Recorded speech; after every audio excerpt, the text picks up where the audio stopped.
See, I never know what to do after you start recording. Is this when we hold up the book? In the beginning, we can do that after. Okay, I'll okay. I'll bring us there. Great. Hi. Welcome to Knocking the Books, a YouTube show with me and her, who will tell you our names later, where we talk about books. We read and talk about books written by Black women surrounding thoughts about love and romance and sex and relationships, or even not that. So far, that's what we've been doing, but that can change. You don't know. I'm Jolie. I am a writer. I'm based in North Carolina, and I have come to the decision that I don't like thriller and mystery books, but I think I'm okay with horror and gore, which surprises me because I hate ghost stuff. Okay, that's interesting to know. I'm Melissa, also based in North Carolina.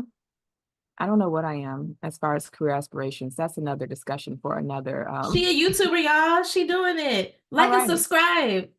exactly. And I am trying to beat my addiction to book clubs. Not this one, but Yeah. I feel like I don't know. It's just so much pressure, you know. It's like you have to read this book by this date and da da da, whatever. And I think I'm doing it because I want to like meet people where I live and everything. But I'm like, no, don't put that pressure on yourself. And then also the book club at my library, they read a lot of historical fiction, which is great. I love historical fiction, but a lot of the books, because it's the African American reads book Mm-hmm. club, and it's like the books are sad. Being Like I don't, black is just tragic. yeah, and I'm just like, I don't need to go through this every month. Like it's starting to get to me. So yeah. Okay, well, first of all, I want to say that you are not defined by your career aspirations, friend. You are a friend, you are a girlfriend, you are a sister, a daughter. You have value. If we learn nothing from the book that we're going to talk about later, is that your value is not associated with your resume, not even a little bit. So stand in that shit. Um, Right. and also, did you see this thing I sent you about silent book clubs? Where it's Yeah. basically like, come but don't talk to us. Like Yes. you don't have to do anything. Like it's just we're just read. Read and if you want to talk, do that, but you don't Yeah. have to. Yeah. But yeah. Okay. Melissa, you Yeah. want to talk about the book we're talking about? I said Yes. talking about 3 times. So this book that we read this time is called The Wait, I Neighbor had to unlock my Favorite. Kindle. Okay, hold on. The neighbor The favorite. Neighbor Favorite. Oh, There I'm she backwards. is. That's okay. I'm backwards. Okay, you're not backwards on mine, so You're maybe not it's gonna be backwards the on other way my. around when we watch the video. Hey, listeners, watchers, disregard us. Yeah, but We read the read neighbor favor. The Neighbor Favorite by Kristina Forest, and this book is about Lily. That's Lily. So Lily, she works in publishing. She's kind of shy. She loves books. Obviously, she works in publishing, and she comes across her favorite author's website because he's this author is like reclusive, you know. So she decides to email him, and that begins a pen pal relationship that's really cute. But then when they make plans to actually like video chat and like actually see each other, he ghosts her. She's a little bit not a little bit, she's crushed. She's crushed, and but she just moves on with life. So Lily has sisters. Her oldest is Iris, and then there's Violet. Hmm. Yes. Okay. And Violet's getting married, and Lily needs a date to the wedding because her sisters are always trying to set her up with men. We'll talk about more about that. So she enlists the help of her neighbor, Nick, to help her find a date. But lo and behold, Nick is that author that she was, you know, pen paling with. So, you know, chaos ensues. So we'll talk about how that all goes. But So first, I want to get our patented one word, one sound reaction to the book before we get into some non-spoilery thoughts, and then we'll dive deeper in our discussion. So, Melissa, what is your one word and one sound? okay. My word is Hallmark because it's really giving like Hallmark. And you know, I love my Hallmark movies. Yeah. So the word is Hallmark. Um, my sound, I don't know if I want to say a sound or it's like a phrase, but this just popped in my head literally. Like my phrase is, "Go get your man. Go get your man. That's Yeah, go that's get your him." man. I get it. I get it. Okay. My sound and word kind of go together. My sound is a sigh. It's okay. Like it's like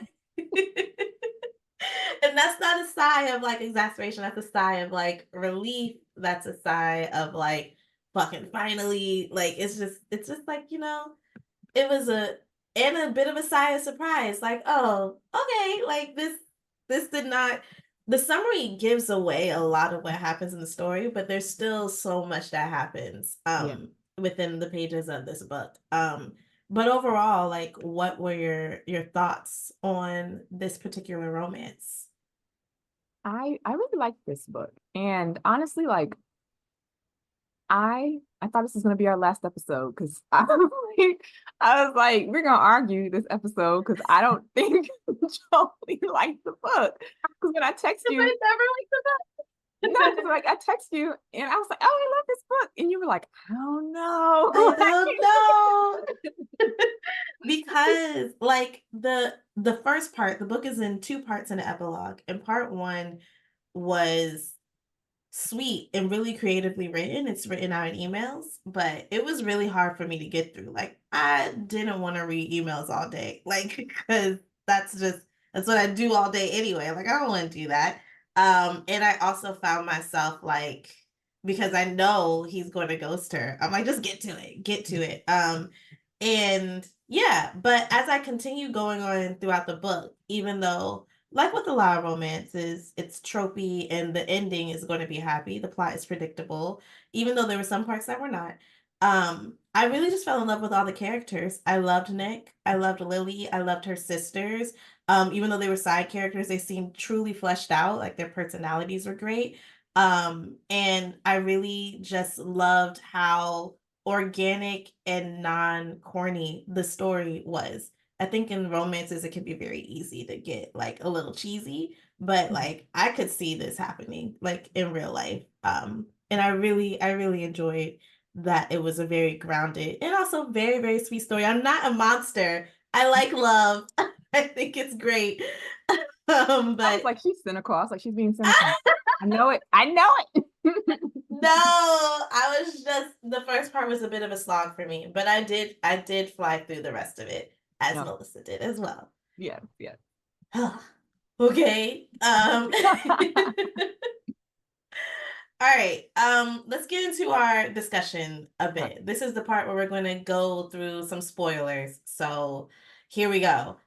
First, let's like spoil a little bit of the summary of this book a little bit. So, Nick turns out to be N.R. Strickland, the author of Lily's favorite fantasy book of all time. And he happens to live down the street, down the hall, because this is New York, down the hall from her older sister, who Lily happens to be staying with because she's broke, from working in a thankless assistant job for a really passive aggressive publisher who is a nepo baby, but that's not the point of the story. And like they meet, and he kind of really quickly realizes that she's the girl he had been emailing with, but he keeps it a secret from her for a ridiculously long time. Like it's like months go by, you meeting her family, like you holding her cat, not literal cat, not in the metaphorical sense. um, and like you go and attach, y'all make it now, and you're doing the whole romantic trope. It's like, I'm not good for you, but come here, I want to kiss you. No, leave me alone. But like it's just like, bruh, just tell her who you are. Tell her who you are. Like I just kept wanting to be like, just tell her who you are. Like it would be so much easier. It doesn't have to be this way. But yeah, what were your spoilery thoughts, Melissa? Um, so let's see. So yes, N.R. Strickland wrote the book. Oh, I also think it's cute on the cover how the book he's handing him, Yeah, that's his it's his book. book. It's It's cute. Elves of Ceradon by N.R. Mm-hmm. Strickland. That's so cute. But shout out to the graphic designer for that. But Yes. yes, the spoilery thoughts. Yeah, her living down. Okay, so I thought for the longest time, I was like, is she ever gonna realize in some way that, Nick is in our Strickland? Because she would always like say, like, you seem so familiar to me. Like, I Hmm. don't know why. She was just like, you seem really familiar. But he never slipped up or He anything. did such a good job of Kept it keeping up. it a secret, which is kind of creepy. Like he really was like, "Oh, is this your cat? Like, oh, is that your tattoo? Oh, I've seen your niece's foot before." Like it's just that's kind of that's shady. That's a little shady. But yeah. Maybe. But but yeah, but she never figured it out. And it's just like, I guess so. I don't know. Yeah, who knows? But yeah, I overall I really liked this romance. Again because it was really grounded. And I really liked the characters and the setting being New York and being surrounding two bookish people. We are two bookish people, like so that's always really cute. Surrounding two bookish black people because we also happen to be black and bookish. So like I found that to be like it's just nice. Like I could relate to a lot of the things they were feeling and talking about. But yeah, let's go into our discussion questions and we'll just go back and forth. So, my first question for you, or the first question I have for us, is have you ever had a pen pal relationship with somebody similar to Nick and Lily in this story? Um, I mean, yeah, I guess that's how I met Albert pretty much. Because Aww. Twitter, we were like I had DM'd him before, but then there was one day when I DM'd him when it was like, oh, like the flirt is high. Like this is go get your I man. love y'all's love story. I think this is so cute. Um, so yeah, like there was just this one day where like we were DMing back and forth most of the day, and then he asked for my number and started texting, and but we went into it with the intentions of like, I want you, it won't know, yeah, let's be friends or whatever, because I then likes you and I won't because you. we can do this the easy way, You far can do away. this the hard way. I'm So, sorry. Watch Boondocks, y'all. yeah. So we had our pen pal relationship, which became a long distance relationship, and now this is our humble abode. But Let me ask you something. A beautiful abode. Look at all the books. Peep the artwork. Look at the hair. That's part of the household let me decor. Yes. Uh, uh, uh. Let me ask you something. In the story, it's like almost a year of emailing before Lily and Strick, as he's referred to in the emails, decide that let's video chat. They're sending pictures back and forth of each other, but not of each other. They're sending pictures back and forth of the sky and shit, which is, it's cute. But it seemed really, that's the part that was unrealistic to me. Like, I'm messaging this guy and we're talking about, like, oh, like if I was with you, I would be doing all these things. And I never once asked to see what you look like. Yeah. That so when you were pen paling with Albert, like at what point did you be like, who is this person? Like what Yeah. what is that face giving? No, Like like of course I knew what he looked like because Twitter, but like once he because I think he was probably thinking it too. Like once we exchanged numbers, I got a FaceTime call. yeah, He called me. make He sure wanted to you make really sure are who you say you are. he wanted to make sure I want catfish. I wanted to hear how deep his voice was. Because I've been voice fished before. I have been voice fished. It's a terrible thing. But yeah, that first call was so awkward too, by the way. Like I didn't know what to say. And then I got off the phone, Of he thought I didn't like him. I was just like, no, I didn't know what to talk about. Just like, right, like we don't know each other for real. hi. Oh my But gosh, it's so but yeah, cute. no, that's the hallmark of it, I guess. Like Yeah.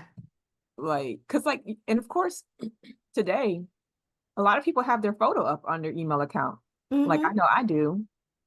So yeah, that was interesting. Like, yeah. Yeah. At one point, that was a very girl get up moment of like, girl, ask, figure out who you're talking to. Yeah. Like, not that you deserve to get catfish, because being ghosted in like or catfish is like horrible. It's awful. And it never feels good. But yeah, girl, like some due diligence could have been helpful. In terms of me, I wrote letters to a nigga in jail. That's pretty much it. Like I did.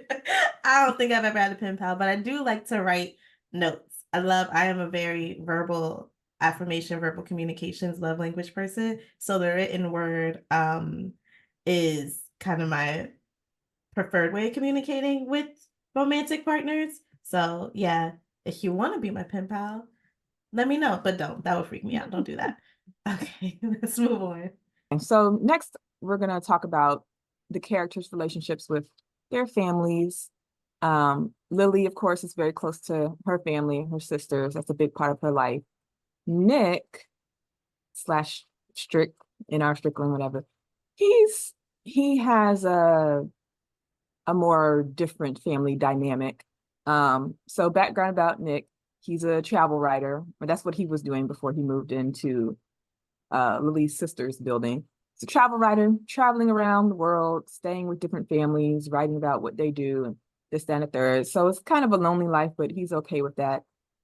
His parents live in North Carolina in like a small town, and his dad is his dad is kind of like no good, has money problems, you know, Gambler, alcoholic, gambling, alcoholic, abandons the family on a regular basis. right? But his mom won't won't leave.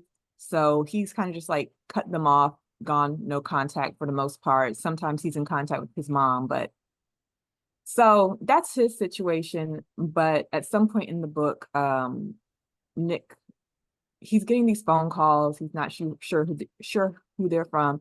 Of course, as the reader, you can kind of be like, it's probably his family. And it comes up that his dad was in an accident and everything, and he has to go to North Carolina to like check on him and check on things. And his mom is like, yeah, I'm gonna leave your dad. And but he's just worried that like his dad will come and put his claws into him and try to take his money now that he's successful. And he has these boundaries which they're valid, but it's like, it's complicated because it's like these are the people who gave you birth, but then Yeah, it's like he wants to put his mom at arm's length because of the connection with the dad. But then she's like, well, I'm going to leave him. So he helps her out and everything with like finding her an apartment and like buys her groceries. And you can tell that yeah, his mom is like, I want to know about you. I want to know yeah. what's going on with you and But she everything. don't push it, like she Right. also recognizes that like I'm part of it's not just your father's fault. Like I did not do a good enough job protecting you, and I really appreciated that part. She Yeah. took girl go get your man too seriously. Like she needed to stop going to get that man after a Right. while, but she did. Yeah. She figures it out. Anyway, go ahead. Girl, go get your son. Girl, go get your son. So, so yeah, that was like an interesting dynamic because that's how it is with his family. Whereas with Lily's family, it's like, they're close and they're like, Lily, you need to get a new job. You need to let go of this publishing thing. Go to law Mm-hmm. school, go be a Mm-hmm. lawyer or whatever, make some money because her family is, successful. Her parents own this, great flower shop, which is why all the girls are named after I flowers. loved that. When I Um, was a little kid, I wrote like a short story of like this family of like girls all named after flowers. It was too many siblings at one point though. I had like 22 flower names and I was like, all right, that's a lot. Um, and her older sister Iris is like, businesswoman, workaholic, but also single mom. hmm Her And husband then passed away. yeah, sadly. And then sister Violet is, stylist extraordinaire, living it up on both coasts, and working with this artist who I feel like she's like a Cardi B, Nicki I was Minaj. picturing Megan the Stallion, especially at the scene where like she's pouring the Hennessy in her mouth at the Oh, bachelor party. I was like, she's definitely supposed to be her. I think her name is Caramel Kitty. I think yeah, she's supposed to be like a Megan the Stallion type of character. That's how I pictured her. But we'll yeah. get into our pictures later. So yeah, her family's all successful. Her parents, and well, more so her mom, and then like aunts are always like, you need to get a better job. And then her sister's always trying to set her up with men, and like the men that Iris, the oldest sister, successful businesswoman, is setting her up with are more like business minded and just like not for her. And then the men, Boring. right, and then the men that uh younger sister, the stylist Violet, sets her up with, they're secretly in love with Violet all the time, except for Yeah. the last guy who Yeah, he I, was like, I "Ooh, that interesting that Iris." was He could not stop looking at that ass. I was like, "Yeah, I that love was that." cute. And she's so oblivious. And he's like, yeah, hey, how are you? Can I get He you? was like, I gotta go, I gotta go do something, and like just leaves, just like walks to her. Again, I love the authenticity of these characters. It was really funny, but yeah. But because I have sisters, like, it makes me think of them, of course, but Hmm. it's not like that for me. Like, no one is saying, Melissa, what are you doing with your career? I think that they would be like that, but they're not. But Yeah. in my head, I'm thinking like, oh, they're probably like, dang, Melissa, what are you doing? Or I remember one time, and I actually talked about this to my therapist. I was like, yeah, I think my sister, when she said this, she meant it this way and everything because, I'm just working part-time, this, that, and the third. Come to find out, she ain't mean it like that. Hmm. I totally misinterpreted that. I was just being in my feelings. They're so Girl. not like that. But I could like relate to like being the sister who's like still trying to get it together. But it's like it's Hmm. okay. It's okay. Yeah. We get Like it I in our said own. before, you have intrinsic worth and value. We all do. And that's something that Lily learns like as the story goes on. Like when her whole family is in her house and she can't find the charger for her phone. And she's like, all right, everybody, look. Mom, shut up. Iris, shut up.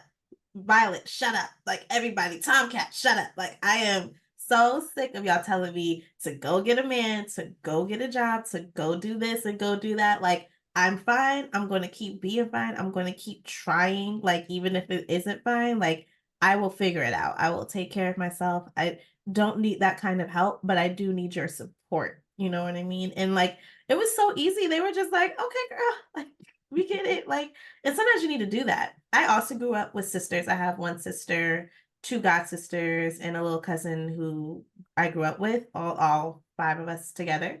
Um, and I can also relate to the closeness of the family aspect for sure, but I can also relate to the feeling like a sense of pressure of like to especially when it comes to finding a man. Like my family was really big on like not dating until they were ready for some grandchildren. And then it's just like, hey, where's that boy at? And I'm like, what boy? When was I supposed to find him? Like, where is this supposed to be coming from? But I definitely related to them to that version of being helpful. And I related to Lily's moment at the end of this book when she was like, hey, that's not the kind of help I need. Like, I also had to have that kind of come to Jesus moment with my family. And, that kind of honest communication just brings you closer. I can also relate to you feeling like people might be judging me a little bit. One, because in some aspects they actually were. But two, like, that's just like the it's just being alive. Like that's like society. Like if it's not your family, someone is pressuring you to perform a specific way, and there is an overwhelming sense of comparison, which I think Lily also had. Like she wasn't fully sure of herself all the time. Like she compared herself to her sisters a lot, and a lot of her issues were in her head, or maybe not as outrightly spoken by her family as they were just her own internal dialogue. But yeah, I think that seeing her go through the journey of no longer doubting herself, no longer talking herself out of going after what she wanted, be that a job or an apartment or her neighbor, like she eventually slowly but surely learns to, stand up for herself, and accept herself as she is. That's such a huge part of it. And I can definitely relate to going through that journey, making a U-turn and taking that journey all over again. Like it's, and I think a lot of people who will read the story, especially if they are young professional or old professional Black women, they will relate to that for sure. Speaking of Lily's family, like she doesn't tell her sisters about the pen pal situation. And now I think about it, like Violet didn't really tell her sisters about her relationship situation with her fiance Eddie either. Like they were so close, but they didn't really communicate their love lives to each other, although they were all up in each other's business. Do you think that Lily should have told them about being ghosted, or even should have told them a little bit more about Nick? Like they were both like, "Oh no, we're just friends" for like such a long time. So, what do you think? I think, like, coming from my perspective and my relationship with my sisters, like, I would have told at least one of them, like, hey, like, I got ghosted. Like, Yeah. that was hard. And because it's like, she doesn't. really have friends. Yeah, it didn't seem like she had other friends. Not that her sisters can't be her friends, but it Yeah, didn't really, I mean, because when does she have time? But like, it is that she had a lot of other friends. And she definitely needed someone to confide in a little bit. yeah. Someone probably would have told her, hey girl, that nigga strick his neck. I'm like, hello. But go ahead, go on. But yeah, so like she doesn't really have like a confidant. So I understand why she didn't, because it's like she feels embarrassed, but I don't think her sisters would have like judged her so much like she thought they would have. Um, it just would have been like, you need a listening ear. And also Mm-hmm. too, sometimes you do need like someone to pull you out of the situation, because yeah, somebody else probably would have clocked it, Yeah. like, okay, there's some similarities here that you're not paying attention to. So yeah. Yeah. I also think like she could have benefited from that kind of open dialogue with her sisters. And that could have opened the floodgates for her to be more expressive with her sister about her own boundaries and her own needs. Speaking of, you know what? I love to say speaking of when no one's been speaking of something. Now that you mention it, and another thing, it's just like, wait, what was the first thing? Okay, Like, right. So we mentioned how Lily works in publishing, kind of like a thankless job. And she's just always super busy, staying in the office really late, all these things. And she's been doing this for, a few years. Was it like yeah. 5 or Yeah, something? I think about 5 years. Right. So, and she's miserable pretty much. And it takes really until the end of the book for her to finally stand up for herself and be like, no, I'm done with this. And there were some other moments in the book where like I was like, oh, she's gonna quit right now, but she didn't. So it's like, girl, like, Yeah, let's talk about that a little bit because when she did quit, I was actually kind of surprised. I mean, I've been wanting it to happen, been waiting for it to happen. And like there was a moment, like you said, I think I'm assuming you're referring to the moment where is her name Elena, the woman who was her boss? I don't remember her name because she's not important. But when she was just like, "Oh, you're going to be working for both of us," and Lily was like, "Okay, well, I'll need a raise," and she was like, "Bitch, no." I really thought that was going to be the moment where Lily quits, yeah. or even like right before she actually quits, when she gets a text from her boss like, "Come to the party and bring me my business cards." So she's about to go to get dinner with her family. I really thought Lily was going to text back, "Fuck you." Like, no. But then she's like, "Well, they worked really hard on these business cards. I guess I'll go." And then she goes to the party and she quits there after her boss kind of insults her. It's like, "Oh, she's a career assistant. She'll never be more than this," which I totally get why you would quit in that moment and like probably should have thrown a drink in her face or something. But she was just like, "No, I can't take this anymore." I'm very proud of the fact that she was just like, you know what? There was a point in the book where she was like, even if this interview doesn't work out, because she had another interview for a job that she actually really wanted. She was like, I have put out lots of applications, and regardless, I'm not going to stay here. Like being unemployed, being without health insurance, whatever, I will do that as opposed to being stuck here in this thankless job, which isn't giving me anything. So yeah, shout out to Lily. Yeah. Good for you. What would you have done if you were in her place? Do you think she should have stood up sooner? Well, yeah, definitely. But it's like me and Lily are opposite ends of the spectrum, because I'll quit a job in a second. That's so funny. But that, I that that's not necessarily a good thing. Yes it is. Fuck But capitalism. but I mean, it's also because like I have resources. I'm able to do that. If I wasn't able to do that, I wouldn't do that. I think you still be able to figure it out. I have faith in you for sure. Thank you. Like I don't think anyone should have to stay in any place where they are undervalued, overworked, and underpaid. Like Yeah. especially if you don't like it. I'll do that thing for things I like, I take care of my nieces and nephew. I'm undervalued, overworked, and underpaid, but like I love them. So like I'm gonna do that kind of thing, I also think But that like, oh, sorry. no, go ahead. I think that also too, like me, I physically respond to stress in like a Mm, more visceral way. So it's like I have to leave because now I can't sleep. I'm having night terrors. yeah. Like, It's yeah, not no. good for you. Don't do that. Like don't be our parents. Don't stay stuck in these thankless jobs, y'all. Um let's talk a little bit about Nick and Lily's families. You did a wonderful job, snaps, in like really breaking down their family dynamics. But I what I like in the book is that even though they're so different, it seems like Nick and Lily both help each other navigate their family dynamics, even before they decide to officially become a couple, which let's also talk about that later. But like I like how Nick kind of encouraged Lily to stand up to her sisters, and Lily encouraged Nick to kind of, and everyone honestly encouraged Nick to be like, hey, like you're not a child anymore. You no longer have to be beholden to the abuse and neglect you receive from your parents. Like if you want to be an author, then you should be able to stand in that. Like not his lesson isn't go get your man. His lesson is like go get your money, go get your book, go get your stuff. Like it's your stuff. You don't have to be afraid of your parents coming to take it because like multiple people told him in the story, it's like it's up to you. Your dad can come knocking as much as he wants to, like give me your money. Like you don't have to give it to him. He can't take it from you. You know what I mean? He can't take what you're not willingly giving. So like both Lily and Nick, even though they have very different family dynamics, both had extreme issues with setting boundaries. And I think they both helped them out with that a lot. What do you think?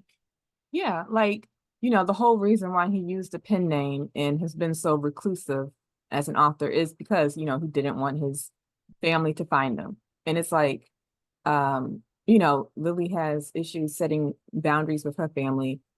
Nick, his he's set the boundaries, but it's like he can't enforce Yeah. them basically, pretty much. So it's like, yeah, they both had something big to learn there, and it's interesting how like they helped each other with it because it's like sometimes it's like what you need to do, but you can't do it. Yeah. You can tell somebody else Yeah, to you do need it. the boost. You need the encouragement. That's all the more reason why Lily should have told somebody about this pen pal situation. Like another lesson in this book, Beyond Boundaries, is just communication for sure.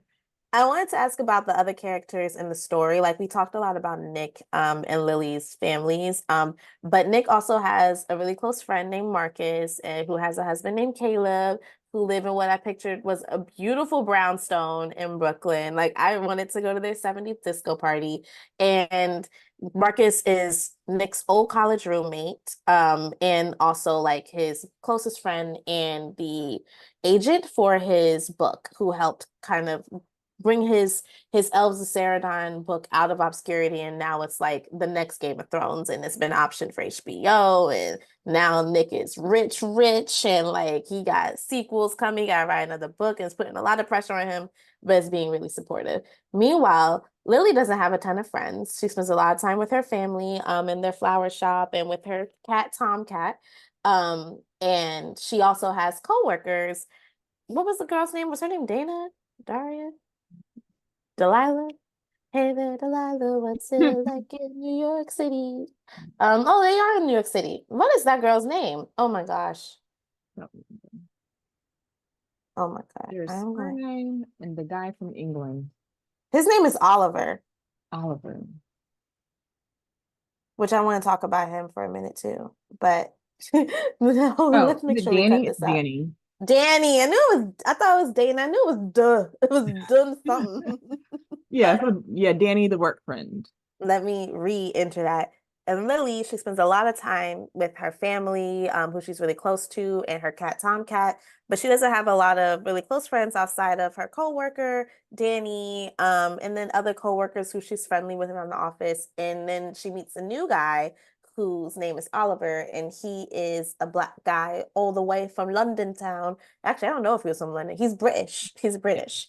And like I said before, one of the main things I really liked about the story were the characters. I thought the characters were all, even if they were minor, were like really fleshed out. Like I could fully picture Danny being like the dynamic and bold work friend who doesn't have any of the same hangups that Lily has. And when Lily meets Oliver, she thinks that he was the guy that she was pen paling with. That doesn't go anywhere, but like she genuinely is just like, well, maybe I should pursue this guy instead of waiting to pursue Nick. Meanwhile, Nick and his friends and neighbors, Yolanda and Henry, are all like, "Hey, Nick, like, stop being such a sad sack and like actually just like go after what you want. You deserve the life that you want." Um, and yeah, I just really like how, in addition to supporting each other, they also had a lot of people in their lives who were supporting them and genuinely wanted what was best for them. I'm curious, is there an extra character beyond Nick and Lily that stood out to you that you liked a lot? Um, what were Nick's neighbors' names again? Henry. Henry and Yolanda, I think. Yes. So I liked them a lot in like how Henry's all like, oh yeah, that's that girl that Nick likes or whatever. Yeah, he was Like, so straightforward. It's just like he's clearly sad about the fact that the girl he likes is not talking to him anymore. yeah. Like he's like, I can see it in your face. Yeah. Yeah. So Oh, I love that and that, he had a lot of support in that way. I kind of wish that, Lily did too. Like if Danny was more, integral in the story. But Danny was yeah. just like, oh, you got the interview for the job. Yay, let's go out. Let's Yeah, she was like, let's drink, get let's do it. shot. Like, yeah. So I mean that was cute. So I did like, the inclusion of those characters. What about her sisters? Do you have a favorite sister of Lily's? Um, I don't know. I don't know if I have a favorite, but I can definitely see like I guess I want to learn more about Iris Me because too. like I know there's going to be another well, there already is another book. There's the partner plot, but that's Mhm. Violet's book. So I guess Okay. Iris will be next, probably in like 2 years at this point. But Um, um, I would love to know more about Iris because she's like busting her butt at work, and then she has her daughter, Calla. That's so cute. yeah, I Um, know, Calla Lily. yeah. So and it's just like, I know that's like really rough, but it's like I wonder if maybe in her book she'll come to a realization that like I don't want to be this, Mm-hmm. burgeoning businesswoman. Like I want to watch my I daughter def grow up. Like, Yeah, I definitely see her possibly having like that older sibling syndrome, which we can't relate. Younger siblings in the house. Except your brother. But like she has like the older sibling syndrome, and like I wonder, like I feel like Lily gets compared to Iris a lot in her head and maybe a little bit by her family, but I wonder what kind of burdens Iris feels. It's like, girl, I don't want to be doing this either. Like, and I definitely don't want to be doing this alone. So like I also was really drawn to Iris, even though I did like Violet's storyline, like how it's a romance book, but it ends with her anti-wedding party, like how she goes through a really public and embarrassing and heartbreaking breakup. And then Megan the Stallion is like, hey, let's twerk. It's not really Megan the Stallion, y'all, but like it's just like, hey, let's twerk it out. And she just is like, yeah. But I'm curious, like, how is she really dealing with that? So I might check out the partner plot. Like, who knows? I might keep it going. I'm not a cynic. I'm not a cynical. But yeah, maybe we should move on to a more cynical question. well, I don't think I didn't put it in our doc, but I want to talk about like this trope in romance books of like the tortured male protagonist. Girl, let's talk about it. because, because like Mary Inkmas, we had Cash, before I Yes. let go, Oh God. Gaia, doesn't believe in therapy. 7 days in June. Oh Yes. boy, it's like he beat the one addiction, but now he's addicted to running. And it's like, what's going on? It is a So many books. trope. It is a trope in romance. The whole I'm not deserving of love. I won't be good for you male character. Big Beauty and the Beast energy. And it's just like, bruh, shut up. Yeah. Shut up and take your pants off. Like let's just do this. And like it's fine. I think it totally plays into this idea that a woman isn't smart enough to like think for herself and interpret the dynamics of relationship for herself, or that she also won't be smart enough to just be like, oh, you're right, this isn't what I want, and just leave.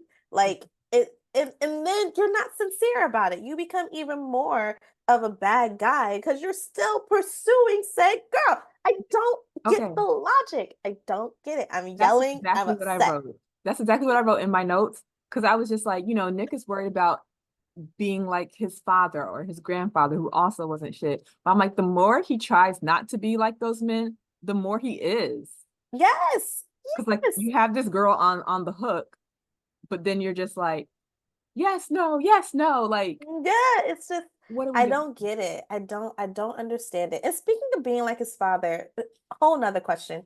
What do you think about the ending of this book? I found that the resolution between Nick and his father was so unearned. Like how his father's laying in the hospital bed and Nick is just like looking at him and they even start to argue like right away. And he's just like, oh man, like I forgot what he said, like, and like his father was just like, aren't we all? Like, and then Nick's like, huh, I guess we all are going through things. And I'm just like, what? No, this man abused and mentally tortured you for your entire childhood, abandoned you and your mama, left y'all destitute, was a public embarrassment to you. And you're just like, wow, I guess we all go through things. The things you went through were because of him. I'm not saying you need to like fight the man, but like I just found that resolution was like the man Nick had been tortured for 30 years and just decided like, wow, it's not that big of a deal. I didn't like that. Like Yeah. because I think his trauma actually was a really big deal. And I will say I do like how the story kind of ends with Nick being like he still doesn't have a relationship with his dad. I don't think he needs to. I think it's totally fine to cut people out of your life who harm you in those extreme kind of ways. Like it's an extreme boundary, but it's also a form of boundaries, and that's totally to your own discretion. But I just didn't like how easily he forgave his father, and maybe I am cynical in that way because I I am pro forgiveness. I think you should forgive your father, but I just felt like the editor of the book was like, wrap it up, like we gotta get to it real fast. But yeah, I'm curious to know like what you think about Nick's story arc a little Yeah. bit. I definitely thought, you know, the thing with his dad was going to be bigger than what it was. Like, was there going to be some type of like, why'd you make me go to that man's apartment so you could Yeah, go and steal his money or steal your money back or right. it was It like, was still his you money, know, but just like more like that big Hollywood moment where it's like, this is what yeah, you did to me, you know, and just unleashing 30 years of sadness and anger and rage on some. yeah. So yeah, that is interesting that it didn't go that way and it was just kind of like, all right, bye. Like, Right. But you okay. know, all right, so maybe I might be changing my mind because I'm like, I don't believe that closure is necessary for ending relationships. Like, I think that and I think the pursuit of closure kind of keeps people in bad situations longer than they should. Similar to like what was going on with Nick's mother and his father, where it's just like she stayed for a really long time because she didn't know how to just fully like separate herself and leave. So, like I said earlier, I think separating yourself from people who cause you harm or from relationship dynamics that aren't positive for you, I think is totally fine. I am in support of that. But yeah, I just feel like we got a lot of Nick's anguish, but not a lot of his healing process. It was just like, I am healed. And I'm like, are you though? Like I don't and I get it. I'm in therapy too. Those little mental health epiphanies, they do be coming out of nowhere. It's just like, oh, this thing that I thought was complicated is actually really simple. Yeah. But it's just like, oh, Nick just he's cool now. He's close with his mama. They talk it all the time. I'm like, I found that to not be believable. But I'm glad he's in therapy because a therapist will probably tell him what I'm saying. It's just Yeah. like, hey, like, you sure? You good? Like, you positive about that? But yeah. Also, I have one more rant about the ending. Like, I was reading the book and is it was Lily finds out that Nick is Strick and Strick is Nick like halfway through the book.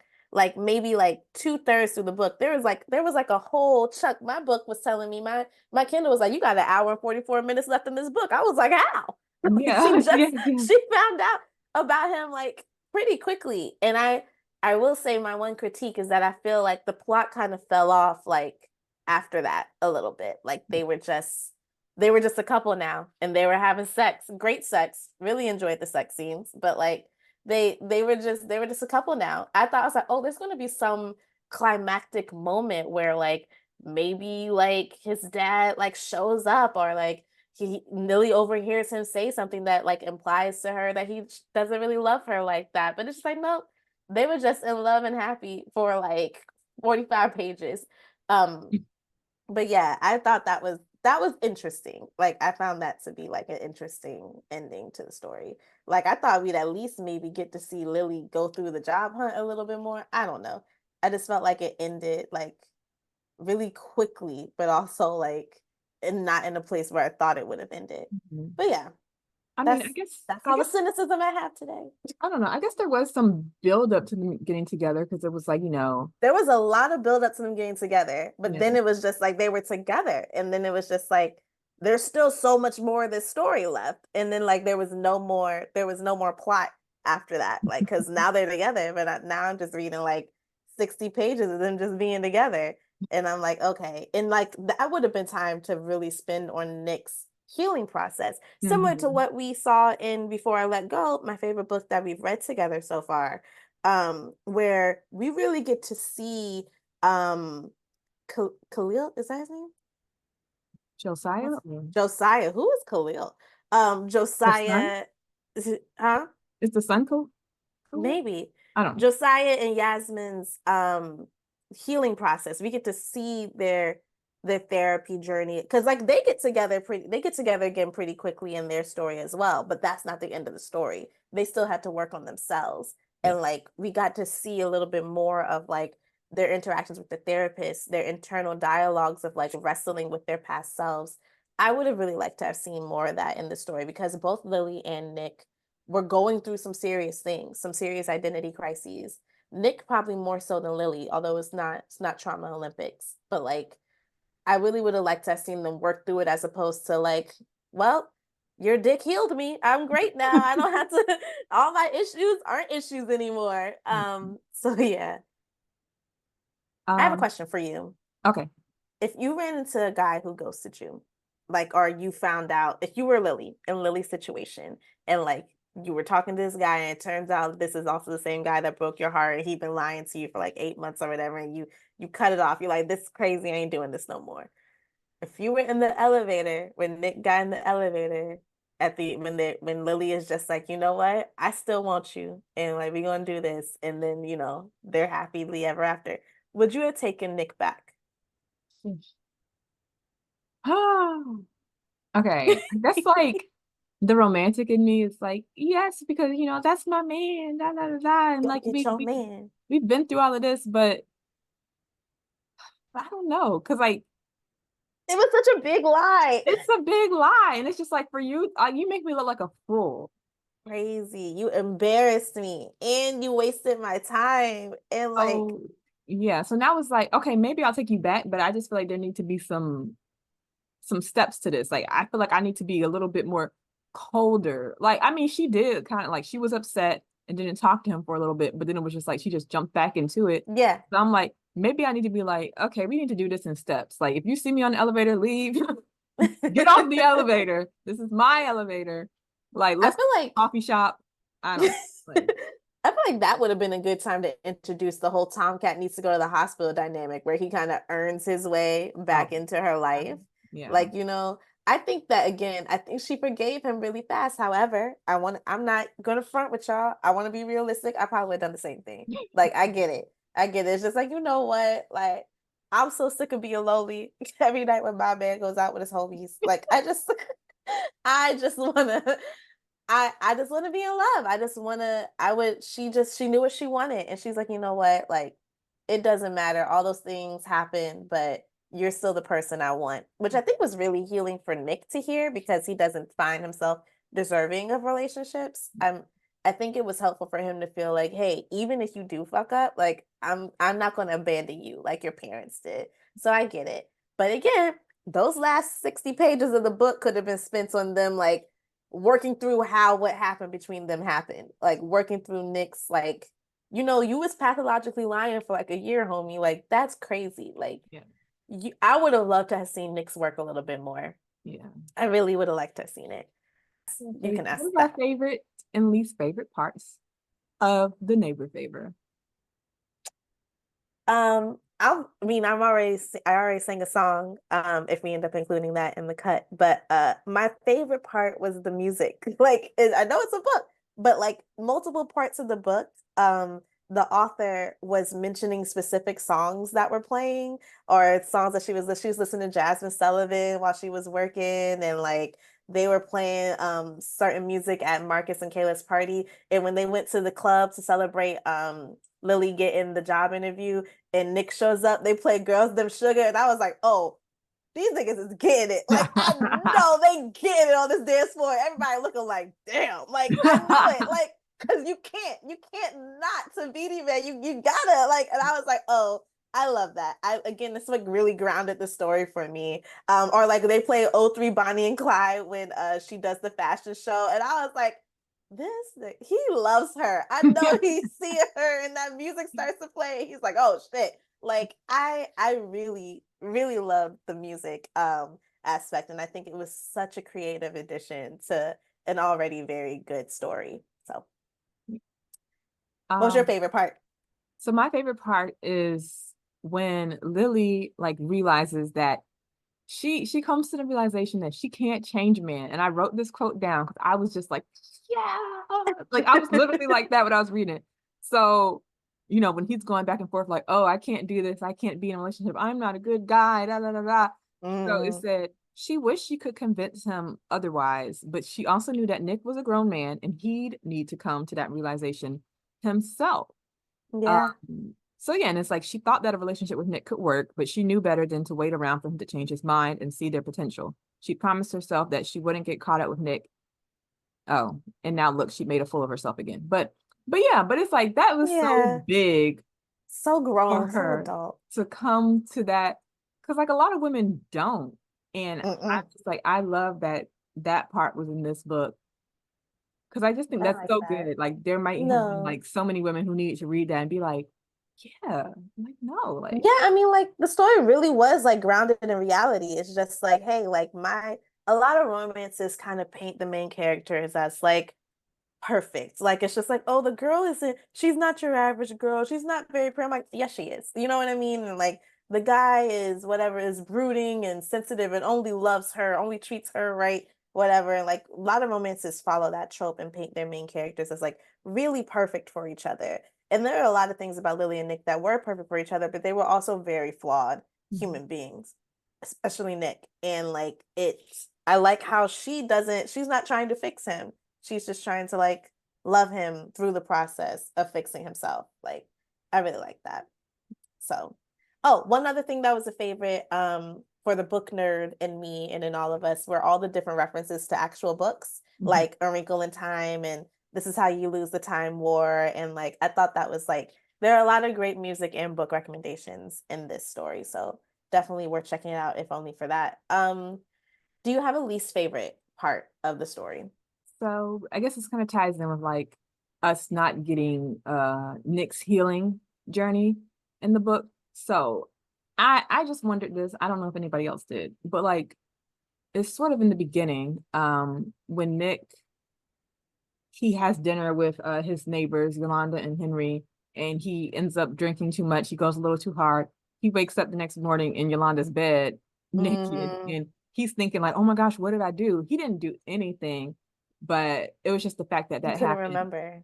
Right? He didn't remember, but she was like, "No, I just put you in my bed because you were, you know, drunk, Fucked up. and then I went to Henry's place." But and I think there were other points in the story when he's like, yeah, I don't drink much or whatever. But I'm like, do you not drink much because when you drink, you just have no boundaries with drinking? Yeah. And I'm just like, what's that about? Like, And yeah, why didn't they explore that a little bit more? Like I don't know what he was. I get his issues with money, and like I get his issues with like settling down in like one place, but like even in the email portion with Lily, like they were going back and forth about, he was like, I don't really drink champagne like on New Year's and stuff, and it's except like on New Year's or whatever. And he got really drunk then and like told her that he wanted to like be all over her and up under her and stuff, and like then regrets it immediately. And I'm like, okay, like they're not really, they broach the subject, but it never resolves in that like he doesn't have a really positive relationship with alcohol. That's interesting. Yeah. But most people with trauma don't. All the more reason I would have loved to have seen his therapy a little bit, which I think is probably my least favorite part of the story.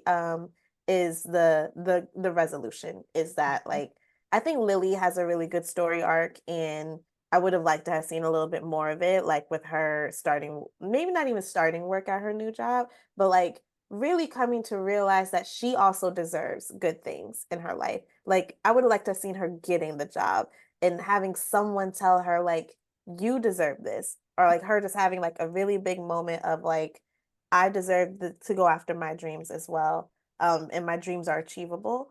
We find out in the epilogue that she gets the job. It's just like it's really like we have been building up for her career from page one, and it's just like, oh, by the way, she gets the job. Yeah. But I'm like, okay. And yeah, I already ranted about Nick, and I will rant no longer. But I want to see them therapy notes, bruh. I want to see them. Okay, what is your star rating? What rating would you give this book on a scale of 1 to 5 stars? 4 out of 5. Okay. Because I Why? really did like it. Other than those like, things we just talked about, little, I don't know if that's considered a plot hole, but yeah, I did Yeah. enjoy it. So yeah. Okay. I would give it a 3.5 out of 5 stars. That doesn't mean it's bad, and it's above average. I also really enjoyed this book. It's just like we said, like those little things I think took it from being a 4 star. And a 4 star is a book that like I love. Like I really liked it. 5 stars I reserve for like all-time favorites that are like going to stick with me forever. So it's like a 3.5. Like it was so close to being like semi like perfect. But it's a really good story, and I highly recommend it. Speaking of recommendations, I think that if you like this story, I think you might also like the Black Girl Must series, like Black Girls Must Die Exhausted. And the reason I say that, even though I hate that series, is because it really focuses on young Black women navigating their careers. And if you like that aspect of the story, you'll get a lot of that in the Black Girl Must series. And I also recommend Talia Hibbert's third book in the Brown Sister series, Act Your Age, Eve Brown. It also deals with a young girl not really knowing what her career is, but the music, it's very music focused. They like there's a playlist in almost every scene, and if you're looking for a book that is kind of grounded in reality and will give you like real life things that are going on, including some music and television, Act Your Age, Eve Brown is a good recommendation. Do you have any recommendations, young Melissa? So honestly, I'm just gonna be like, read the part in the plot. I haven't read it yet, but I want to.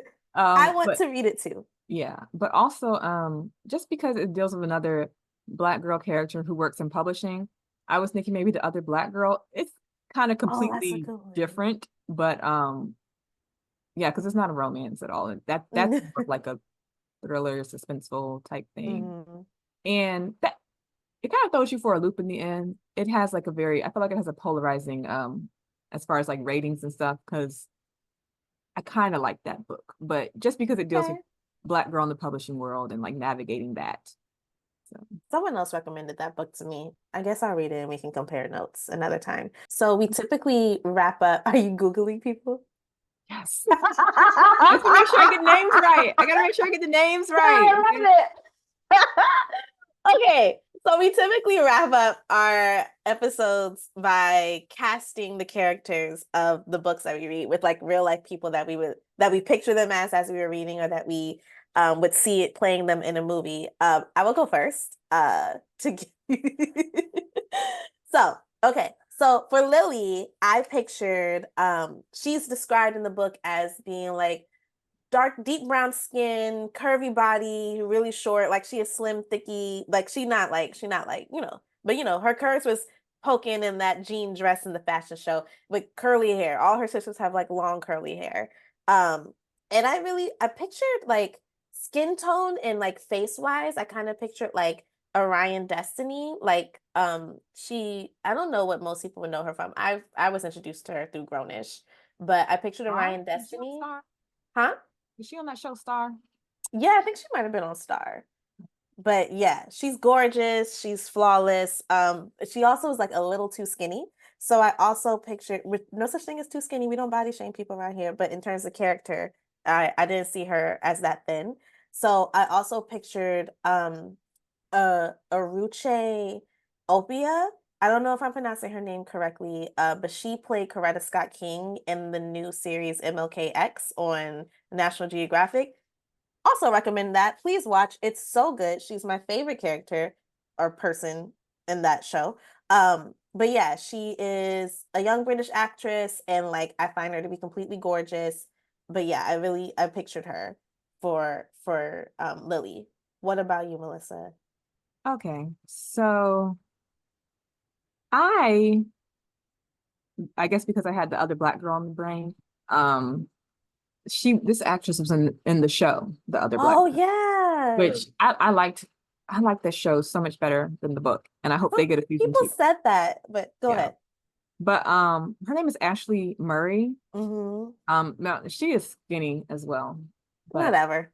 I could see her like being like really sweet Lily, because I also saw that actress in a Hallmark movie, a Christmas movie with Luke James. But I was like, yeah, so she can give a sweetheart and whatnot. I can see that. I can also see Um, Luke James as Nick. Now that I think about it. that could be good, honestly. Yeah.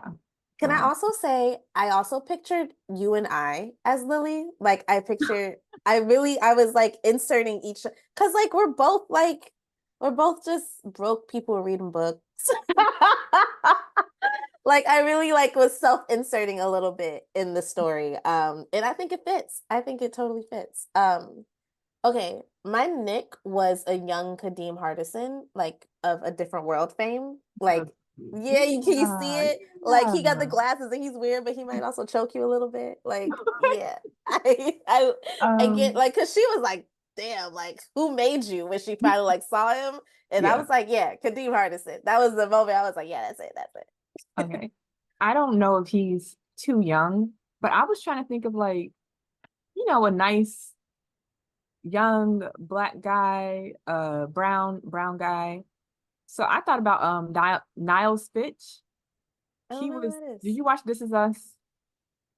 Yes, only the first season. He plays young Randall, like teenage Randall. Oh, oh, the guy in the pool. Oh, And I think he's okay. so handsome. I Like think he is he really gives like young handsome. Morris Chestnut vibes. Like, so Yeah. I mean he's Ooh. young. I don't know if he's too young for this role because he's only like 22, but I could just see him being like that kind of like unassuming, writer guy that you bump Hmm. into in the I can elevator. see that. I can see that.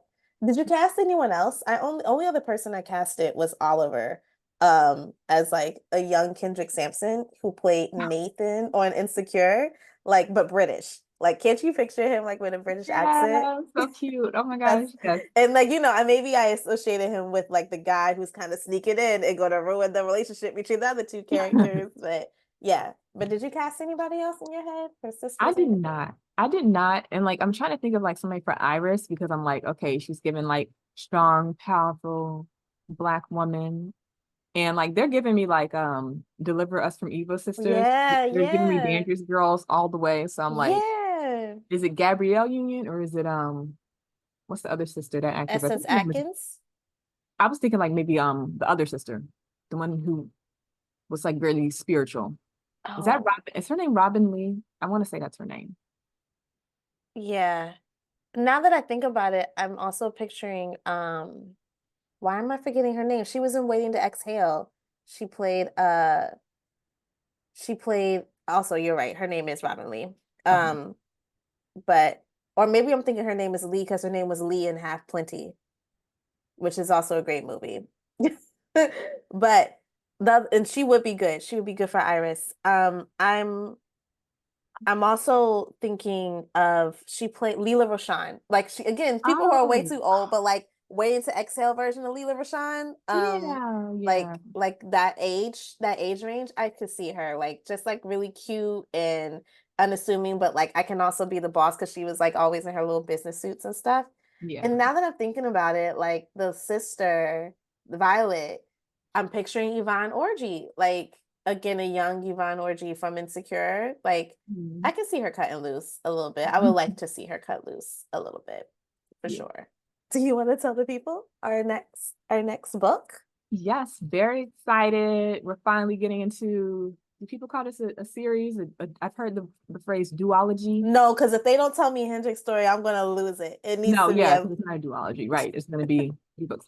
Okay, so our next book is going to be This Could Be Us by Kennedy Ryan. Because we already OG read Before I knocking the Let Go. books. People will know we read the first book Yeah. in our first episode. I hate this sticker so much. I hate it.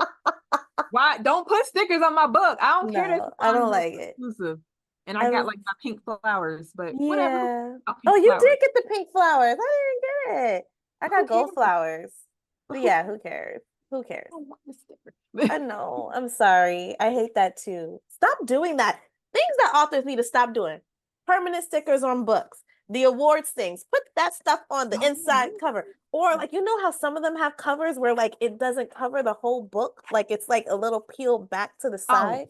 Yeah, I know what you're saying. I hate that. I hate it. Stop doing it. I don't want to see that nonsense. You need to do it in and out. Book ins and outs. Okay, maybe in a little bonus episode we'll do that. But yeah, I'm really excited to get into this one. So definitely join us next time and start reading it now so that you can follow along with our discussion without being spoiled. Yeah. Well, it was nice talking about books with you. I hope you aren't disappointed in my thought process on these books. I'm looking forward to reading this next romance with you. So, and I liked Before I Let Go. I had problems with it, but I really loved it. So I'm really excited for this one. So yeah, all I know is we're gonna be on her husband's Hard. head. We're gonna be on his head. Hard. Get ready for We that, didn't y'all. like him when we barely knew him. We didn't like him pre-dialogue. I'm definitely not gonna like him when he opens his mouth. Please, please. I'm so excited to read this. Have you started already? No, I read like 1 page or 2, but I was high, so I don't remember. You officially have permission to light up and begin again. So do you, everybody watching. I'll see you later. Bye.